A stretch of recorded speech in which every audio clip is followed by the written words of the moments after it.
So, man, for those of you guys who are in the chat who may not be familiar, we are now talking to Denys Cowan, who is, like I said, the originator of the Milestone idea, one of the co-founders of the company, and, currently drawing Hardware Season 1.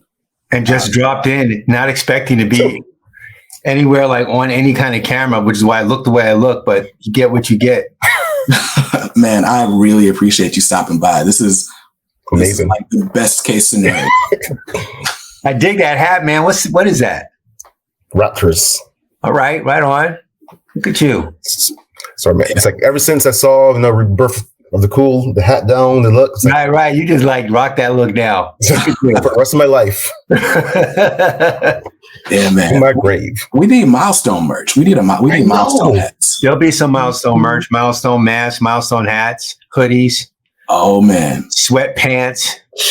I'm like, I want that TMT shit like Floyd Mayweather does, like that TMT logo. Yes. That Milestone, like matching tracksuits with the logo in it, stuff like in red and gold. I'd buy that. The red and gold, like like those original Letterman jackets. Yeah, right. Exactly. That would be awesome. Yes, that would be awesome. So there's a lot of people in the chat that are just super excited that you're here. I think no one is more excited than Nick Goltra. Nick told us earlier that he has a collection, a huge Milestone collection. He's got 35 copies of Static #1. Not for sale, of course. He's going to just donate them. What does he want me to do with it? He just wants you to see it, apparently. Just check it out. Okay. Yes. You happen to look at it. Oh my God. And Nick says he needs a hat. The hat and hoodies. Yes, you'll see. You'll see. That's exciting. We're getting all that stuff ready now. Man. So tell us about, if you don't mind, the journey to bring Milestone back. Because this has been in the works for a very long time, but now it's happening. I can only imagine how it feels, from your vantage point. The journey to bring Milestone back actually started in like 2012. Dwayne and I had been working together briefly before he passed away. But one of the things we did not talk about was bringing Milestone back. We weren't trying to do anything like that. We were just working on different projects and stuff. And then he passed, and I was with Reggie and Derek Dingle at his wake. And we're all at a memorial service. It wasn't his wake, it was a memorial service. And we were all just talking about Milestone and the legacy. Michael Davis was there. Several people were there. And we just talked about putting the band back together. So it really started in 2012. And it's not really the band because Dwayne isn't here. You don't have the Beatles without all the Beatles. Right. You just have three very talented guys who made up the Beatles, but not all of them. Yeah. But that's okay. You still go on, you do what you can with what you have in hand. So that's kind of how that was the genesis, was his passing kind of kickstarted like, wow, we don't know how long we have. We don't know what's going to happen. If we don't do this now, when are we going to do this? So that's kind of how it started. It took years to bring it to fruition because anything worth doing is going to take some time. It's not going to be easy. So you can have a great idea. It's a great idea. We're going to bring it back. Right. And then you have to actually do it. So that's a whole different thing. Yeah. So, I mean, you're obviously one of the co-founders of Milestone. It was a 4-person effort, 5, even back then, right? Yeah. So bringing it back, you, Reggie, I know you said Jim Lee is like instrumental. How does that even work logistically? Like, how was it more difficult than you might have imagined? Whether it's like working through, licensing the characters, and it was more difficult because we had to work through a lot of legal issues. We had to work through legal issues with Dwayne's widow, which all worked out great. We're all happy. And then we had to, we had issues with DC. Nothing bad. It's just business. Yeah. So all that stuff takes time, Absolutely. So that was the real thing. Creatively, it wasn't really an issue, but right. Yeah, I can only imagine, like, as a business wise, things can get complicated really quick. Absolutely. Absolutely. So one of the, the groundbreaking things about Milestone, originally was your relationship with DC and the way it worked, right? You guys be a fully independent company. If we're talking in music terms, which is my background, DC gave you a distribution deal, right? A P&D. Right. You guys own all the characters, you own everything, and they take a percentage for distributing. Right. So first of all, getting that in 1992 is just is crazy at the level that you guys were able to do it. How do things work in 2020? But how do things work in 2021? Like, how important was it to kind of keep that independent spirit? You want to be as independent as you can. I mean, the reality of the situation is Milestone and DC co-own these characters together. So we manage these properties together. One can't do one without the other, really. And it's, it's a partnership. So it hasn't been that difficult or anything, in that sense. That part is manageable. That's what we're doing. So, but what was the other part of your question? That was really like just how important is it to you that to maintain our independence? Yeah, we're independent, but we're also working with them. So. And I don't think there's any problem with having a partner as powerful as DC Comics. Like, no, we when we started out in 1992, whenever it was, there weren't a whole lot of distribution channels. There was no online distribution. There was no web comics or anything like that. Right. The independent scene was barely Image for 6 months before we came out, right? And Dark Horse, they weren't independent. They were a comic book company. So you didn't have a lot of independent distribution things. So our thing was like, let's get with Time Warner. That makes sense, right? Like, let's go with the biggest, baddest distributors that we can find.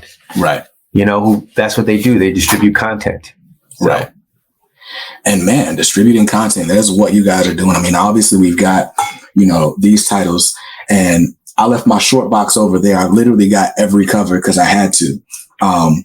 Ryan even hooked me up with this one that you signed. So, oh my God. Yes. I'm very excited about that. But so we've got all the books, but you guys have announced some other things in the works as well. There's, still live action Static in the works. Michael B. Jordan signed on to produce. Michael B. Jordan's producing that. Reggie and I are executive producers on it with Mr. Jordan. We're doing an animated feature film featuring all the your favorite Milestone characters. Yes. All together in ways that you may or may not expect. There's a lot of things we're doing. There's a lot of different things we're doing.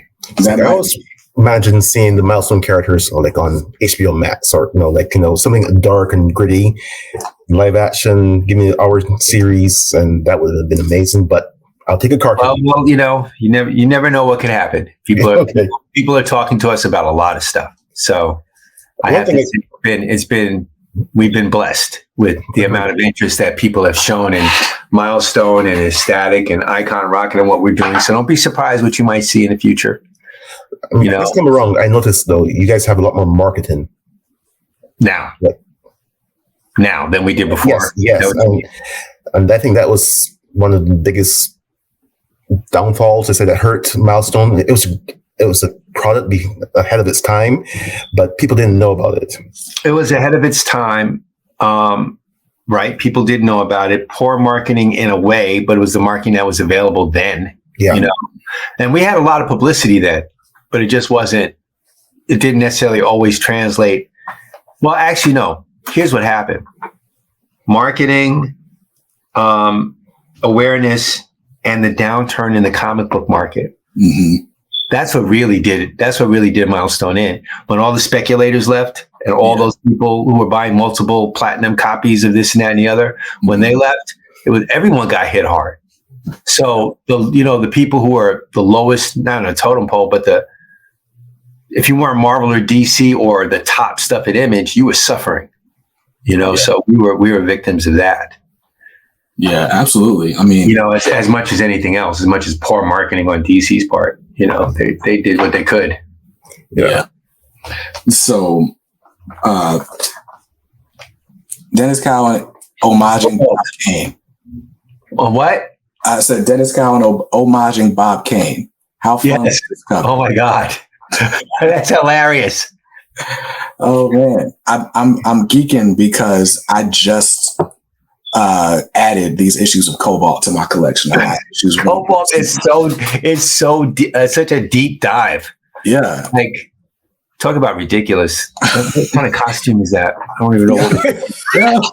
I know. I was looking at that yesterday. It's like, yeah, it's a whole. I always thought Cobalt was so ridiculous. You know, like I designed him and Dwayne and I came up with him and I still couldn't figure out why are we doing this? It was just, and now we're going to get late. Let's give him his own book, you know?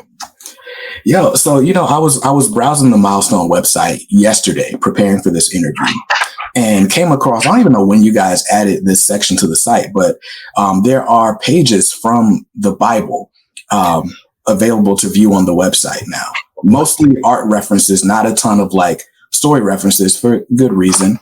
But there's a page that's on the site where you are designing the Blood Syndicate. And it's like, hey, how about making Tech 9 Latino? Because we don't have representation outside of the maid character. Like, could you talk about how important it was for you guys to really represent the world outside your window, to borrow a phrase? For me, when I first, I came up with the idea for Milestone and called everyone else. Mm-hmm. I think it was a good idea, and I think that, well, I jump up because my son started spitting up and I come back. My son started spitting. Go attend to your son. Oh my God. He came back. He's good. Yeah, right. I don't know. What was I saying? Because my bad. You originated the Milestone idea and you called everyone. Right. So what was the question? I'm sorry. I'm talking, how important was it? Because we were talking about how you brought up. Oh, right. Okay. So I know what I was going to say. So yes, I thought about Milestone. I thought about calling people up. I thought about the idea of doing this company, but my idea was limited in that I'm like, okay, we're going to do Black comic books with a lot of Black characters. Mm. Just going to be great. Or whatever I thought at the time in that germ of an idea. Mm. Dwayne, and this is where he can come in and get a lot of credit. Dwayne was the one who really opened it up for everyone. Oh no, we have to have gay characters. We have to have trans characters. We have to have, non-binary at the time characters. We need to do, like, he really opened it up and hired the people who were like that to do the books. Wow. Right. So we had people who were transitioning in 1990 something. Seriously. Yeah. Writing our books, writing Death Wish and doing all kinds of stuff. Yes. Wow. I was just like, it was an environment that was awesome. That was great. But one that I had to look up and go, what are we doing? I had like my original thing. Now we're doing gay characters and trans characters and everything else. Okay. But that was Dwayne. That was Dwayne really busting it wide open. If you're going to do one, do everything. How much did that scare you at the time? Nothing scared me because we were so busy just trying to get it done. So it wasn't scary.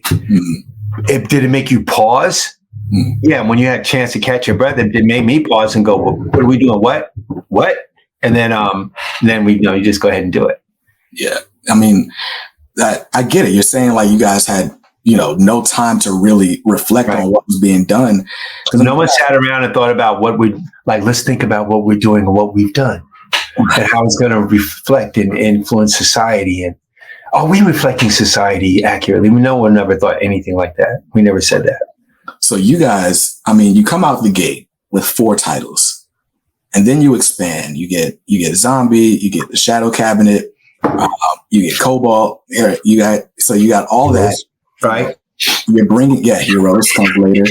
You're bringing in so much talent. Like when you go through the list of artists who like really got their start or made their names at Milestone, John Paul Leon, Tommy Lee Edwards, right? Joe Illidge is still editing comics. Crisscross is on Green Lantern right now. I'm mad I haven't got to the shop to pick up issue 8. But yeah, Crisscross. on Heroes right here. Yep. J.H. Williams, a lot of people. So many people. How important was it to find new talent and give them? It was vitally important. Our thing was always to develop new talent, to bring in new talent, develop new talent. John Paul Leon and, the guy took over Hardware after me, who's awesome. Humberto Ramos, right? Who's a superstar, superstar. Yep. His first gig was with Milestone. Yep. Wow. Right. So we were dedicated to finding talented people of color, to do our books and also to work with established talent. So if you remember, we had all my friends, Walt Simonson, Howard Chaykin, Bill worked with us all the time. People who, you wouldn't necessarily think would be down with Milestone were very down with Milestone. And it was always a combination of the new guys and the established talent. It's still like that today. I'm just not now, and everyone else is the new talent. So some of my favorite covers, besides your covers on Hardware, because I feel like Hardware had the best covers, but those Walt Simonson covers for the Shadow War crossover, brilliant. Static number 8 is like my favorite. Brilliant. It's so good. I wish I would have drawn it. I'm serious. Like I look at his Hardware going, okay, this is how I have to draw Hardware. Right. So let's see. All right. So yeah, we're talking about bringing new talent in, and that was important to Milestone then, and it's clearly important to Milestone now, right? And I think the talk of the town right now is Nick Draper Ivy. Yeah, he's bad. Isn't he great? He's great. Man, this stuff is amazing. I remember when I saw the character designs, I covered it in a video, and I was like, okay, I can't wait to see what comes out of this. Yeah. I'm gonna share a scene from Static Season 1 real quick. Oh, he's brilliant. We love Nicholas. And he put out there just recently that he's going to be working on the movie as well, the animated feature. That I'm excited about. That is true. So let me see. We're bringing him aboard. I want him to do as much as he possibly can. Promote. Let's talk about how this man has eye surgery and then goes and starts drawing Static the day after. Yeah, right. So this is just one scene from Static Season 1, the first issue. Like, look at this rendering. Look at the backgrounds. I'll tell them every time he goes into the hallway for this school, it reminds me of Juice movie. But I mean, look at, we've got Robert Hawkins here looking a lot like Dwayne. Yeah. There's so much here that's just like, it's nods to what came before, but it's completely new. Like, I love this art. Oh man, I'm glad you like it. We're doing Static and Icon and Rocket and Hardware for a new audience. Mm-hmm. I mean, Hardware definitely has the older school flavor just because I'm doing it. And Brandon, who we love, such an awesome writer, has certainly captured the spirit of what we did, but I think he's also bringing it into the future. Yeah. But the rest of the books, it's important for us to do new stories, to talk to a new audience. So that's where people like Nicholas comes in, Doug Braithwaite, who's an established talent, but oh my God, what he's doing on Icon and Rocket is on a whole other level stuff. To me, he's the real master of all of us. He's so good that I write him fan letters. I do. I'm like, Doug, you're so great. I don't know what to do. I just can't compete. Look at this action. Everything is just brilliant. Like, just as good as any of the top artists working today. Easily. And he's working with us, and we're so happy. But it's all about now. It's all about also assuming, I heard some of the criticism about how the books aren't like the old books and so on and so forth. But we approach it like this is somebody's first issue. Exactly. Right. They've never seen our characters. They've never seen Hardware or Icon or Stat, nothing. They don't know nothing about it. They're just picking up for the first time. Right. So how do you keep those people and get them? And you have to always assume this is always going to be somebody's first issue. Right. Right. So we have to keep your interest and get people who have never seen this before. Right. So that's always the balancing act. But you can't necessarily do that if you're always recycling old stuff or just talking about 90s stuff that you guys would know, but anyone picking up the book now wouldn't even understand. Right. Trying to pick up those old stories, now we're going to pick it back up. No. I love my old stories. I do. Like I know you do. But that's why those books exist. That's why we're coming out with the 13,000 page the compendium. Yep. Yes, that's just for you. So that's okay. So I'm still gonna. I still will support Milestone. I'm still gonna follow new stuff. This is for the kids, this generation, and everybody else. Go for it. So it's for a new generation. It's also for you. I'm doing hardware for you guys. Word. Thank you for that. So I just put on the thanks for giving the old head something, man. I understand all this new stuff. So everybody can see the Milestone Compendium is available for pre-order right now. Yes. Retail price $59.99. You can probably find it discounted. Our channel sponsor has it up for sale for $45. You pre-order it. It comes out February 1st. And like I said, this takes you through like the first couple of story arcs, basically all the way through the Shadow War crossover. If you never read the original Milestone material, this is the way to jump in. Certainly is going to be less expensive than trying to find those single issues on eBay or something. Having them all in one spot in one book, that book is going to be huge, by the way. A 1,300 page compendium. Yeah. That is huge. But no hardcover. No hardcover. I don't think so. No, I don't know, man. I don't know. That's what I would love. I'm looking forward to getting it, but I'm like, what am I going to do with all that? 1,300 pages is a lot. It's a lot, but it's like 6 separate stories. So I think it'll be an easy read. And it's a lot easier than pulling out all my single issues. I got to take them out the bags and boards. DMC. Oh, man. That is dope. The streets never forget. I have to get that one. Go buy it. Get that and get my Prince copy as well. I did this cover for them. I love DMC. I love Daryl. Yes. Man, so they asked me to do this. And I did. So I'm very happy with this cover. I don't get a chance to talk about it much, or I haven't put it up on my website or anything, but that cover is great. It's dope, right? It is. I gotta hold on. Let me go ahead and search for it so I don't forget. Please never forget. Yeah, it's on DMC 3.5. Okay. All right. I'm definitely right now. That is awesome. You like it? I love that.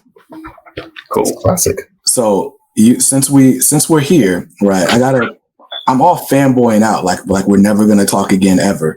But yeah, we may not. So get it all in now. Right. So you just showed off the DMC cover. Sure. Was drawing the Liquid Swords album. Here's what happened. That's Studio X. What was that? 95, 94. Let's see, Liquid Swords by GZA, released in 95. So yeah. Okay, released. So they came up to the studio 93 and 94. Basically, I just got a call from GZA's management or from the record label saying that they were interested in me doing this album cover. Would I be interested in meeting with GZA? I was a Public Enemy fan. I was not a Wu-Tang Clan fan. I was all down with Chuck D and all that, but I'm like, oh, okay, I'll meet with them. Why not? Right. So GZA shows up with his manager, nicest guy in the whole world. This is like, he's a superstar at this point. Nice guy in the whole world. Comes up, tells me the concept. We just kick it and talk about what we could do. He leaves.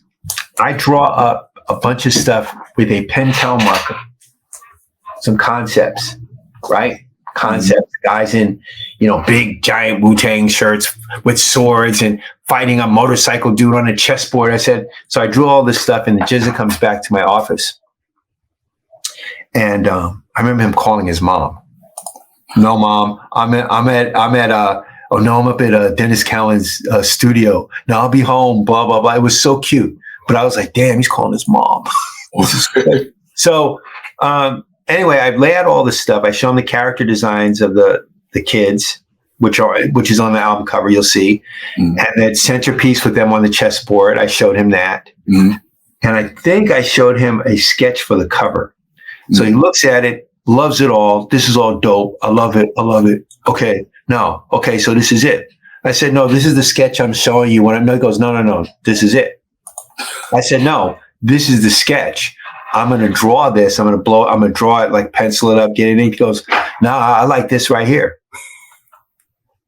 I'm like, oh my God. So all that stuff that's on that album cover, the interior art, the back cover with the kids standing there in their little Wu-Tang clothes and shit, all that kind of crude drawing, that's because there were sketches that were done to show him what it would look like. They were never intended for anybody to see. Wow. So they took it and printed it for the world to see. Wow. And I'm to this day, I'm mortified because I'm like, it's not even really the right drawings. All these is a hip hop classic. And I'm still like obsessed with like, gee, I wish they would have let me just do it like, yeah. But, it was a great experience. I mean, the cover was one we got to actually draw and finish the cover. So that was good. It was a great experience. It was a great experience. I would show you my gold record, but wait, hold on. Let's check it out. You want to see a gold record? That's good. You think I'm kidding, right? Yo, that is awesome. So when you do a hip hop legends album, you get a gold record. That's dope. With the CD. Yeah. With the cassette, the CD. It's crazy. That is awesome. Yeah. So for those in the audience who have no idea what we're talking about right now, I'm going to go ahead and show you. This is his album, Liquid Swords. This is a member of the Wu-Tang Clan. And let's see. Brilliant. So this was the press kit. This is the CD booklet. Yeah. You see that? All that stuff was all rough drawings. Wow. That is not like finished art. That was done with a Pentel marker. You could see it. Yeah. If you look really closely, it's very kind of crude looking. That's crude. That's what I want. Yeah. No, for me, it's very not. What about you? I like the guy choking the other guy, though. That I'm looking at. Word.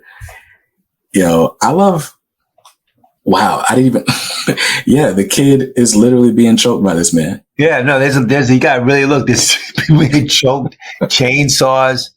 Wow. There's a kid in a headlock over here. Yeah, the headlock. There's a lady dragon, fox lady with the kid with the thing around his neck. I mean, I don't know what I was thinking. Wow. But again, since it was all concept, it didn't matter. It wasn't going to be a real thing. It turned out to be the thing. But it's like, then what's crazy, I mean, Wu-Tang's legacy is cemented at this point, right? Yes. And they have such a reputation for being like the mythological, like they might as well have been comic book characters. So right. They took a lot from comic books. Yeah. All right. Between comic books and like kung fu movies. Yep. And this is just like the perfect combination of those two ideas. And it's going to live on forever. Like, it's amazing. Yes. There it is. So let's see. So we do have a couple of questions from the chat if you're down to answer. A couple more questions, then I'm going to jet. Okay, cool. So Ben Uncle says it's cool to ask about non-milestone. Sure. I hear Dennis talking about his experience of working with Denny O'Neil on The Question. In the recent Black Label Question series, he referenced that Denny might have been a little bit of a tough partner. He was tough. He was great, but he was tough. There was a lot of tough love. I've spent the whole time drawing Denny's scripts and never felt that like I ever got it right. But it wasn't like I was looking for pats on the back or anything like that. But between him and Mike Gold, my editor, it was an old school way of doing comics, which didn't really bother me that much. I wasn't like complaining, but it was tough. It was like make your deadlines, get it done. Yeah. Do research, use your reference, do this, do that, and I never could quite get it right for them. But they were used to working with Neil Adams and Garcia Lopez and all these other people, so their standards were high, as they should have been. It wasn't a bad experience. It was a learning experience, but it was a tough learning experience. So I often say when people talk about the question and how much they love it, I like it now, but when I was working on it, it was just deadlines. It was just like, okay, you want me to do Dr. Zero? I can't wait to do Dr. Zero. I'll do anything else but the question. It was 3 years of that. So, wow. And the annuals, right? The annuals. Shameless plug. They are releasing an omnibus, a huge hardcover of your question series. It's coming out in April. Are they really? Yeah, it's it's in the catalog now. It's coming out. Let me see. Get out of here. I had no idea. I'm serious. I had no idea. Okay, I'll share it. I'll share the list. Mine made it. Let's see. So, and I can't wait. I love these huge hardcovers. So, yeah. Oh, okay. You know what? I had no idea. Oh, no. I blanked it out of my mind because it says the question by Denys O'Neil, not Denys O'Neil and Denys Cowan. Oh, man. Oh. It's like, oh, is he the only one who did this? Man. Let me see. Do they give me any credit? They do give me credit here in the solicit. Yeah. And Denys Cowan, but the it's fine, Word. Yeah. Okay. Now, yes, I do. Okay. Wow. So I'm excited. Okay. So I have two like giant compendium things coming in. Yeah, man. And I'm excited about that one. Yeah, I'm excited about it. So Fourth Wall Comics says he's seen a lot of excitement for the Milestone Initiative. I know that the deadline just wrapped for submissions. Yeah. How's that been going? Amazingly well. We've had hundreds and hundreds and hundreds of submissions. So, yeah, I'm not going to give you the exact number, but I'm not exaggerating. It's been a lot. It's been overwhelming. I believe it. I don't write and I don't draw. I was like, if they had submissions for YouTube channel, sure. But I mean, this works for me. No, it's been the response has been great. And we're looking forward to, meeting everybody in February, the final applicants who will be chosen, and just it's going to be awesome. So it's been going great. It's been going great, really. In all honesty, it's been overwhelming. In fact, nice. February is going to be a big month for you guys. So it's going to be a big month. The big Milestone compendium's coming out. Yep. The Static Season 1 hardcover is also February 1st. Yep. And then you guys just announced Black History Month special. Yes. We're doing a Black History Month special, 80-page giant. Remember when you was like growing up? No, because this is before when I was growing up, we had 80-page giants. Mm-hmm. We had 120-page giants and 80-page giants.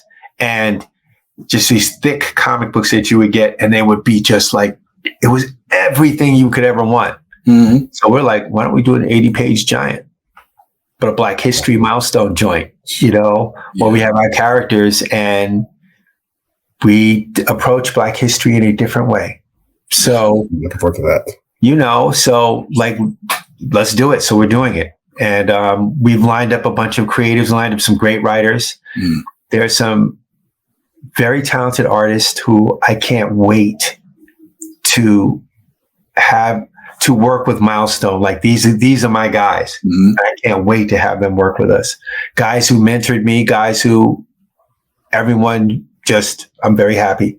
Wow. So you'll see, this is going to be something else. Wow. I think this is going to be the last question we got here. Okay. Says, Denys, any more back in the day artists coming along for anything new like Noel? Like Noel. We love Noel. Yes, we do. You know what?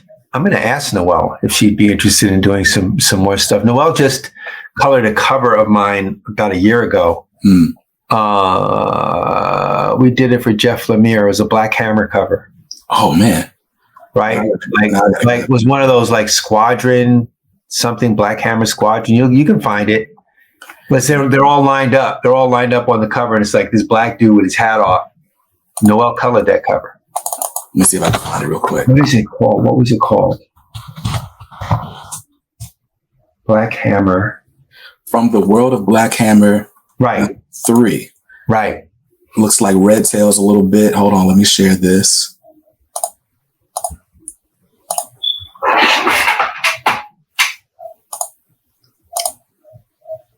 There it is. Awesome. Yep. Yep. It's Noel. That is I awesome. always like that. That's dope. It is. You don't have to say that's pretty dope. It is dope.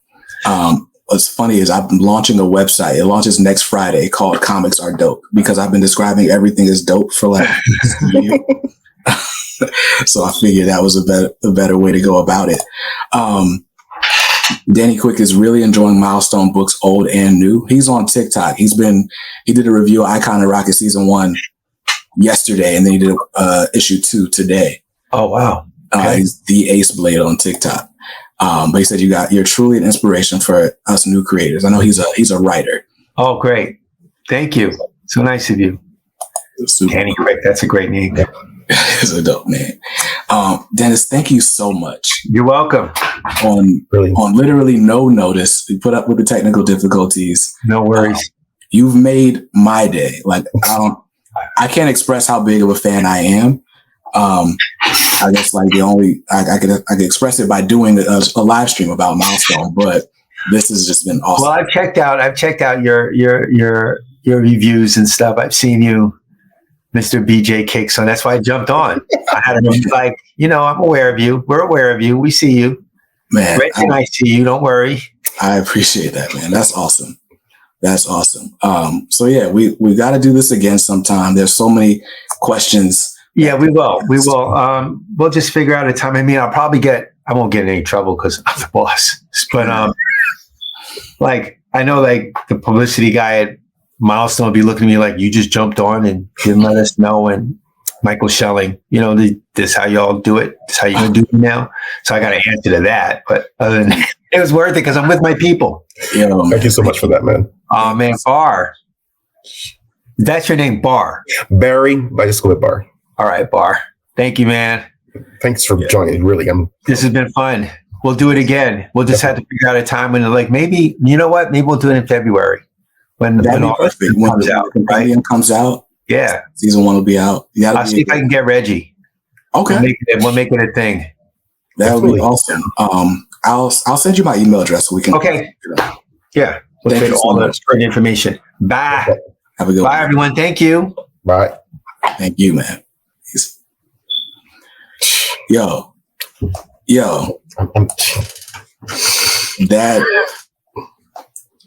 that is insane. Incredible. We just interviewed I'm good. I can die happy. I'm 30 and I got kids. I can't die, but this has been amazing. Oh my goodness.